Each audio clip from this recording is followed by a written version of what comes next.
Want to learn how to build wealth? We got you covered. Today, we're diving deep into Rich Dad, Poor Dad. And trust me, this goes way beyond your typical book summary. We're pulling out the most insightful, even controversial bits, and challenging everything you thought you knew about money. We're dissecting the principles, looking at the real-world implications, and offering a fresh perspective. The book starts with a story about two dads, one rich and one not so much. You might think the rich dad was some high-flying CEO. Nope, he didn't even finish high school. Interesting. But what he did have was a knack for spotting opportunities and building wealth, a mindset the book calls financial intelligence. It's fascinating how the book flips the script on traditional success. It questions the whole idea of climbing the corporate ladder, suggesting that real financial freedom lies in a different approach altogether. Absolutely, and the book is crystal clear on this. Investment is the only way to truly get rich. But it's not about blindly throwing money into the stock market. Right. It's about strategically transforming your money into assets that actually work for you. And that brings us to one of the book's most powerful concepts, the distinction between assets and liabilities. Yeah, we hear these terms all the time, but how many of us truly understand what they mean Exactly. in a financial sense? The book uses this brilliant example of a house. Oh, yeah. Now, most people would say owning a home is a great asset. Sure. But what if your mortgage payments are eating up a huge chunk of your income, leaving you strapped every month? Suddenly, that asset starts looking a lot like a liability, doesn't it? Yeah, it's all about whether something is generating positive cash flow or draining your bank account. Right, and this applies to everything, not just real estate. So it's a total mind shift. Yeah. And the book doesn't shy away from challenging conventional financial wisdom. One of its most provocative points is that many things we consider assets, fancy cars designer, clothes, the latest gadgets, are actually just glorified trash if they don't help us build wealth. Of course, it's not about denying yourself basic necessities or the things that bring you joy, but the book urges us to view our spending through a financial lens, to be mindful of how our choices impact our long-term goals. The book then lays out 6 steps for building wealth. And don't worry, we're going to break these down in a way that's practical and insightful. But before we get into the specifics, Okay. there's a fundamental message woven throughout the book: the importance of understanding the tax game. Yes, taxes, the often dreaded topic that most of us try to avoid. Right. But Rich Dad, Poor Dad pulls back the curtain on how the tax system actually favors those who understand how to leverage it. It's a real eye-opener. The book explains how the wealthy often pay a significantly lower effective tax rate than those earning a salary.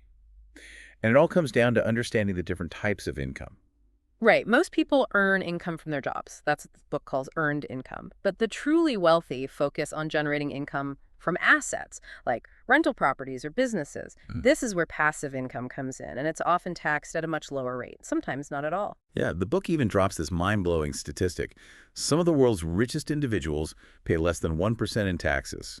It really underscores the importance of knowing the rules of the game and playing it strategically. It's about thinking beyond earning a paycheck and understanding how to build wealth through assets and smart financial planning.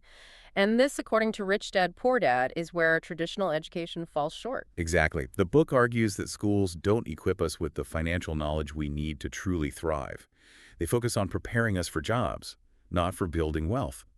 Think about it. Did your education cover things like investing taxes or passive income?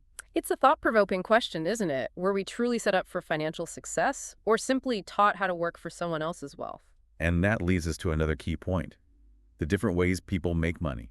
Rich Dad, Poor Dad outlines 4 categories: employees, specialists, business owners, and investors. This framework helps us understand where we fit in the grand scheme of wealth creation and where our potential might lie.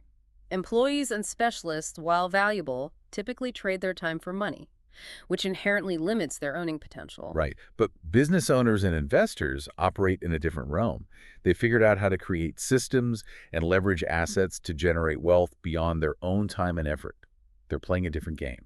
They are, and while the path of entrepreneurship or investment is not for everyone, Rich Dad, Poor Dad encourages us to examine where we stand, to explore our options, and to consider what steps we might take to achieve greater financial freedom. So before we dive deeper into these different paths, let's take a moment to reflect. Yeah. Where do you see yourself in this framework?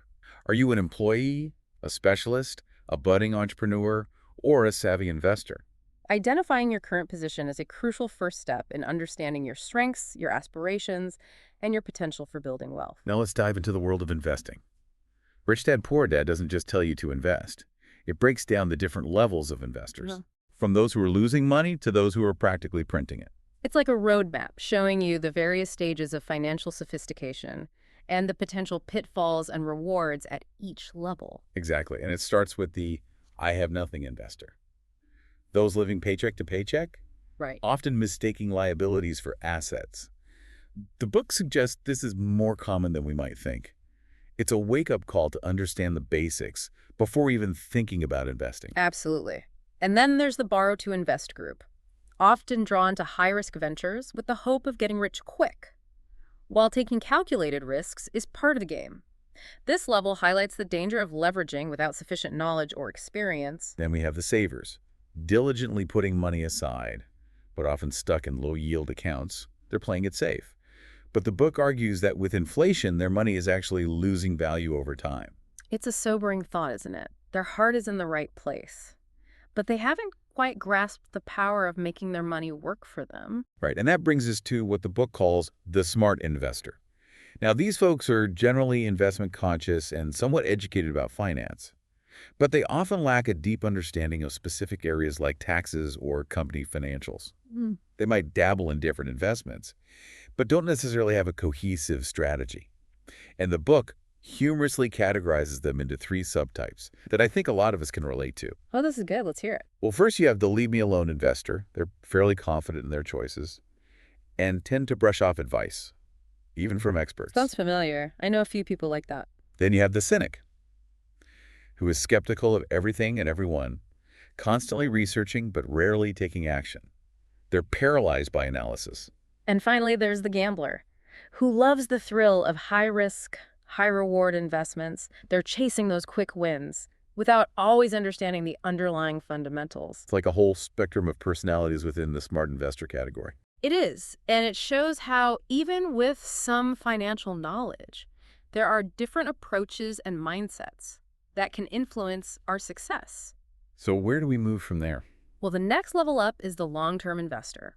This is where we start to see real sophistication. These individuals have a deep understanding of the markets and a clearly defined investment plan. They're in it for the long haul, patiently building wealth through consistent investing and careful financial management. Exactly. The book suggests that this is where many millionaires fall on the spectrum. They're not looking for get-rich-quick schemes. They're focused on steady growth over time. So who's at the top? Who's playing in the big leagues? That would be the sophisticated investor. Think of individuals like Warren Buffett, who can practically move markets with their investment decisions. They have an incredible depth of knowledge, often in specific industries or sectors. They're not just investing. They're strategically placing their bets based on deep expertise and calculated risks. Right.